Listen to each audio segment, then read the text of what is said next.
Descarga ya la aplicación móvil de Radio Viajera totalmente gratis, sin planes premium y con todos los podcasts geolocalizados, los destinos contados por periodistas y bloggers de viajes en primera persona, para que no te pierdas ningún detalle en tu próxima escapada.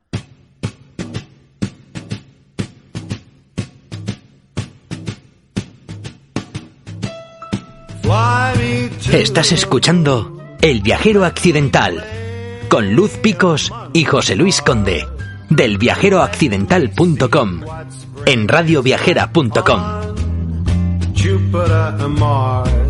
Hola amigos del Viajero Accidental en Radio Viajera. Os saludamos una semana más Luz Picos y José Luis Conde. El Viajero Accidental tiene una relación muy estrecha con Argentina. Una de nuestras colaboradoras top y gran amiga, Cecilia Pupo, vive en La Plata y nos ha llevado a recorridos magníficos por la gran nación austral.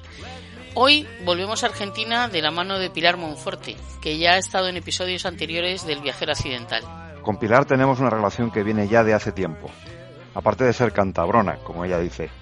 Hoy Raquel Calvo y José Luis Conde del equipo del Viajero Accidental hablan con ella sobre la primera parte de su viaje a Argentina.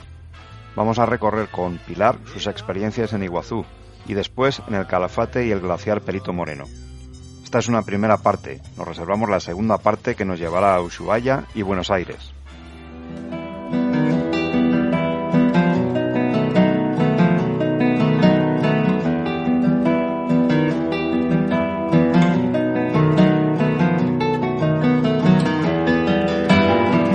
Hola Pilar, ¿cómo estás?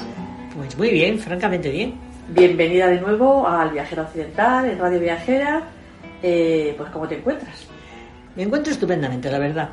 Solo tengo un pequeño problema, que con el COVID dichoso, pues los viajes están en espera. En stand-by. En stand-by, eso es. Solo podemos viajar desde el sofá. Exacto, mismo, ¿no? Exacto, con la imaginación, con libros, con la televisión o similares. O con gente como tú que ha viajado y nos va a contar un viaje estupendo. También es verdad que también contando viajes también se viaja, también. Exacto. Pues oye, nos alegra mucho tenerte de nuevo con nosotros, que como tú eres una viajera empedernida, pues para hoy nos tienes preparado un recorrido muy especial porque vamos a viajar a muy lejos, nos vamos a Argentina y antes de coger el avión e irnos para Argentina, lo que queremos es situarnos un poco, porque cómo surge la idea de un viaje así, porque ahora veremos que fueron bastantes miles de kilómetros. Pues sí, fueron muchos kilómetros. Íbamos 4 personas, 2 personas mayores como yo y una más joven. Y bueno, yo siempre los últimos viajes que he hecho, siempre los he hecho por mi cuenta totalmente. Desde aquí, por internet, reservaba cosas y tal. Pero este viaje, al ser un país tan enorme, tan grande, y además con una infraestructura económica no demasiado brillante, porque claro, cuando estuve en Japón era muy fácil todo, pero aquí claro, no nos atrevimos a hacerlo así por nuestra cuenta. Nos hablaron muy bien de una agencia, y entonces fuimos a preguntar a la agencia, y entonces esa agencia tiene la buena ventaja de que nos puso en contacto con agentes de allí, de Argentina. Entonces realmente el viaje nos lo he hecho directamente en Argentina. Muy bien. Entonces tuvimos comunicación, entonces nos preguntaron qué viaje queríamos, nos ofrecieron algunos de los que ellos tenían, pero no nos llenó ninguno porque se quedaban un poco cojos. Por ejemplo, esos viajes hacían las grandes cosas que queríamos, como por ejemplo pues la Iguazú, el Perito y la Tierra de Fuego, Ushuaia. Claro. Pero estábamos 2 días en Buenos Aires. Entonces, hacer un viaje de esta categoría para no ver Buenos Aires, pues no nos parecía oportuno. Claro. Se queda muy cojo, corto, ¿no? Y entonces dijimos que nosotros queríamos. Entonces, claro, nos hicieron un poco un viaje. Ellos decían, un viaje a tu estilo, un viaje a tu manera, te lo hacemos como tú quieras. Y efectivamente nos lo hicieron. Y entonces, al final del viaje, estuvimos una semana allí en Buenos Aires. Perfecto. Muy bien. A ver, en una primera escala, porque como ya has anticipado, este viaje es un viaje escalas, dadas las distancias que hay en Argentina, que es un país que a nosotros, yo creo que los españoles no tenemos conciencia hasta que no vas allí de lo grande que es. Vais a Iguazú. Impresionante, nos imaginamos. Impresionante. El viaje de Argentina, a mí personalmente me atraía más el Perito Moreno. Pero claro, ya que estás allí tienes que ver Iguazú. Y la verdad es que son unas cataratas increíbles, increíblemente bonitas, de agua. Además tuvimos mucha suerte porque fuimos en septiembre del 19 y ese año había llovido bastante, entonces llevaban mucha agua, entonces caían con una fuerza enorme. Yo cataratas grandes solo conocía las del Niágara, no conocía ninguna otras, pero claro, las de estas se quedan pequeñitas. Las Niágara son como 10 centímetros y las otras como un metro, o sea, una cosa es mucho más grande, más exagerada, mejor. Entonces fuimos en avión, evidentemente, hasta allí, hasta Iguazú, y allí nos metieron lo típico, en un grupo con más gente, y entonces hicimos dos días en las cataratas. El primer día vamos desde la parte argentina, porque ya sabéis que Iguazú tiene una parte argentina y una parte brasileña. Entonces fuimos primero a la parte argentina. Entonces la parte argentina ya nos habían advertido que ellos dicen que desde la parte brasileña se ven las cataratas y desde la parte argentina se tocan las cataratas. Porque en la parte argentina te meten debajo casi de las cataratas. Ajá. Tienes unos pasillos, las típicas de madera, buscando que la naturaleza no se rompa, que por donde vas andando. Sí, incluso hay barcos que también puedes coger y te acerca. Y entonces llegas a sitios que es que parece que el agua se te viene encima a ti, porque estás y te salpica, te salpica y todo. Sí, impresionante. Y además un ruido enorme, porque según vas llegando, llegas primero en el autobús por la parte de arriba, entonces ves como hay un río y de repente un corte vertical, ves un río muy grande así, y de repente un corte vertical y todas las cataratas caer por allí.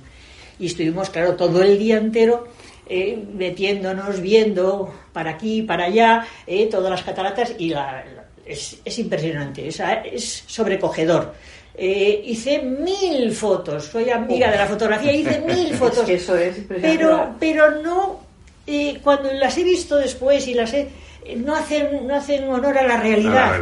La realidad es mucho más impresionante, porque claro, le falta el sonido. El sonido, ese agua que cae y que salpica hacia arriba como si fuera vaho, porque salpica tanto que parece que sale vaho, y no es vaho, es agua que salpica, pero muchos metros, claro. Mucha altura. Entonces es, ya digo, increíble. Y después al día siguiente ya nos llevaron por la parte brasileña. Entonces, por la parte brasileña ves como toda la perspectiva entera de las cataratas. No te acercas tanto a ellas, pero las ves como enteras. Claro, toda la amplitud. Toda entera. Entonces es otra perspectiva distinta. Entonces, también muy interesante. Ese día nos hizo peor día, porque el primer día hizo buenísimo, el otro ya nos llovió un día y entonces tuvimos que ponernos ahí unos chubasqueros que nos dieron y no sé qué, pero vamos, bien, porque realmente merece la pena. Y tienes también unas pasarelas que te acercan bastante a un sitio donde ves toda la perspectiva entera de el Salto del Diablo, parece que se llama, una cosa así, que es la parte más ancha de las cataratas, y luego es que es increíble, pero ahí no te acercas tanto claro. No te metes tanto debajo. No, lo que dicen ahí no lo puedes tocar. Ahí no lo puedes tocar. Claro, ahí no llegas hasta estar casi debajo, ¿no? Y como decías, está bien preservado, ¿no? Está bien preservado. Yo lo encontré muy bien preservado. Sí. Hay muchas pasarelas, todas ellas de madera, con las estructuras metálicas para ir sobre encima. No vas pisando tampoco, en algunas partes sí, pero muchas veces no pisas el terreno. Lo que también una anécdota que me hizo mucha gracia. Hay muchos coatís, ese bicho así alargado con un hocico muy largo, que la gente nos decía el guía, no le deis de comer. Y dice, porque la gente que va por gracia le da de comer, se han hecho familiares y se suben encima de la gente, o sea, cosa que tampoco les interesa a ellos, claro. No quieren, porque además si se enfadan te muerden. Y entonces dice, no les hagáis caso, y pasas y ellos van a su aire y tú al tuyo, no te dice nada, pero de repente vas por aquí y viene un cuatí por encima de una barandilla y tú y te quedas sorprendida mirándole y dices, ¿de dónde va? Pero vamos, eso es una anécdota. Y vimos también algunas tortugas, algunos pájaros muy bonitos en los árboles, o sea, había también una fauna también curiosa. ¿No? Que no sé decirles el nombre porque no me quedé con ellos. Preguntaba a ellos, y yo pregunto siempre todo, pero al fin hay cosas que me quedo con ellas y cosas que no. Y esa primera, desde ahí empezasteis la segunda etapa que os lleva a otra maravilla natural, porque desde ahí os vais al Calafate, ¿no? Que exacto. Está pues como 4.000 kilómetros de distancia, una cosa así, ¿no? Y ahí os esperaba Perito Moreno, exactamente, Ushuaia. Cuéntanos esa transición. Escogimos totalmente de norte a sur. En la climatología, para empezar, es lo primero es que hay que tener en cuenta, claro, que cuando fuimos a Iguazú está casi en el muy alto, en el Ecuador, y entonces un calor, mucha humedad, sudor. Claro. Y claro, cogimos al Calafate y cambiamos de estación. Allí de repente frío. Aunque hacía sol, hacía buen tiempo, pero con anorak, con ropa interior más gorda. Sí. O sea que ya... Porque esto era septiembre. Que es el primavera otoño, nuestra. No, primavera de suya, ellos. O sea, primavera suya. Sí. Principio de primavera de ellos. Pillamos el deshielo casi. Vale. ¿Y qué tipo, qué temperatura más o menos teníais allí en ese momento? Pues en el Calafate todavía había un poquito más, pero luego en Ushuaia había 2 grados, 0 grados. O sea, hacía frío. Fresquito. Hacía fresquito. Y luego otra cosa que también sí que me gustó en el Perito Moreno, que eso para mí fue lo mejor del viaje. O sea, a pesar de que las cataratas son impresionantes, el Perito Moreno es una maravilla, porque además, claro, estuvimos varios días, lo vimos en varias posturas, en varias situaciones, y con sol es unos reflejos, el sol en el hielo, que tan pronto era azul, como era verde, como era un colorido, o blanco, brillante, o sea, una cosa impresionante. Y también lo tienen muy bien, lo llevan muy bien, El Perito Moreno baja de la montaña hacia un lago que se llama el lago Argentino, que es un lago bastante grande, que hay más glaciares, no es el único, este es el mejor, pero hay vimos más glaciares y además nos llevaron a ver más glaciares.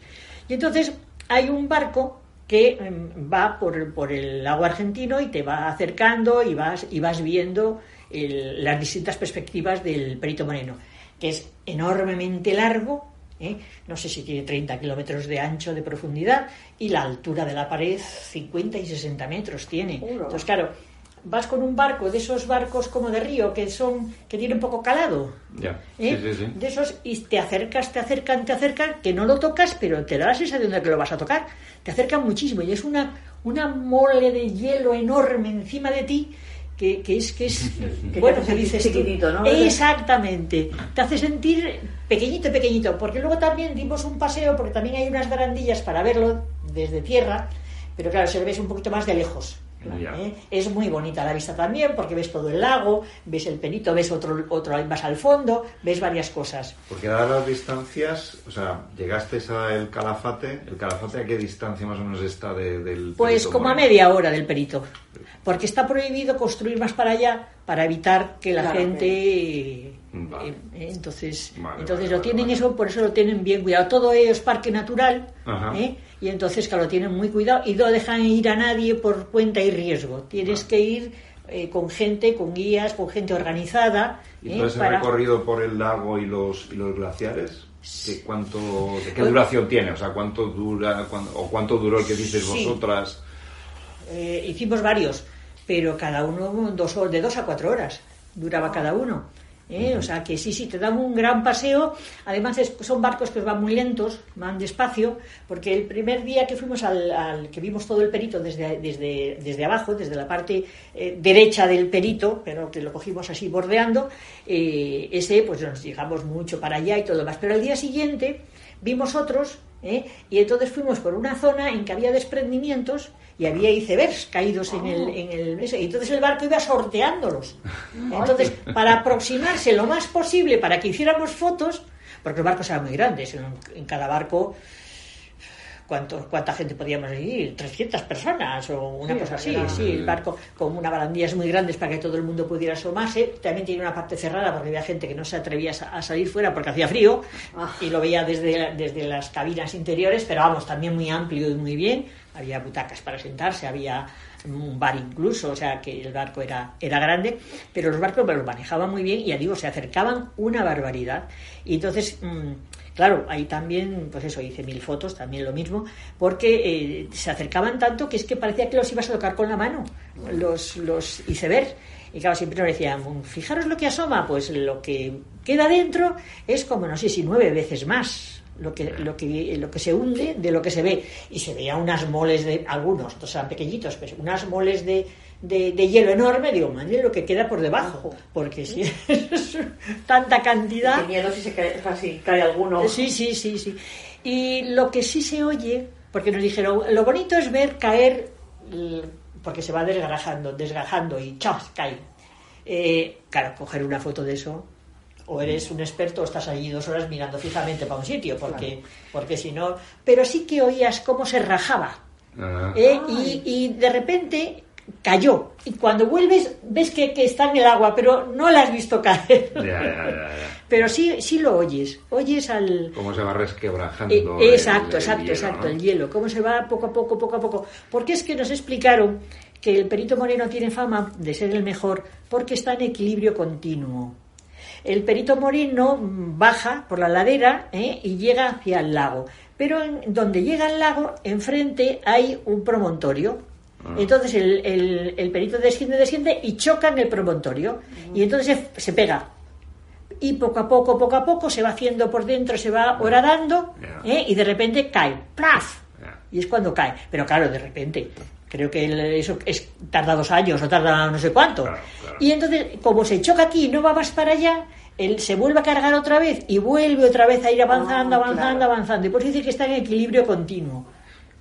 Eso nos explicaron allí. Eso los expertos, ¿no? Eso nos explicaron, porque los otros no. Los otros van cayendo directamente al lago y caen al lago y ahí se queda y no chocan con nada. Claro. No sé. Sí. Entonces es curioso. Y en esta parte del recorrido al sur, más sur, ¿no? Sí. Era Perito Moreno y luego pues Tierra de Fuego, ¿no? Ushuaia, Tierra de Fuego, ¿no? Sí. Que tampoco hay mucha distancia entre los dos. Hay como no, pero tienen muy mala comunicación ellos.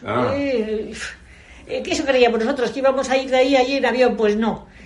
Tuvimos que ir de nuevo a Buenos Aires. Tuvisteis que volver a Buenos Aires para volver a bajar porque ellos solo tienen comunicación con Buenos Aires por avión.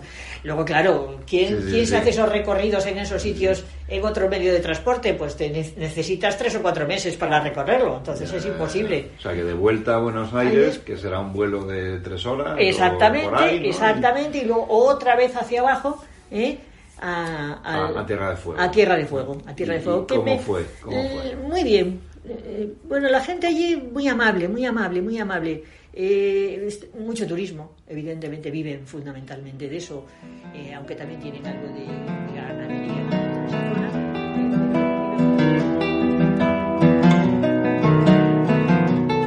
zona. Aquí dejamos este gran viaje con Pilar. Retomaremos de nuevo en Tierra del Fuego, no dentro de mucho tiempo, para que nos cuente cosas como viajes inesperados en un Land Rover y sus experiencias en Buenos Aires. Eso es, seguiremos recorriendo Argentina con Pilar. Gracias como siempre a los técnicos de Radio Viajera, Mary Vecino y David Esteban, que hacen posible que lleguemos hasta vosotros en cada episodio. Ya sabéis que el podcast de este episodio estará en breve en la mayor plataforma mundial de podcasts de viaje, Radio Viajera, y en las grandes plataformas generalistas. Hasta nuestro próximo viaje compartido con vosotros.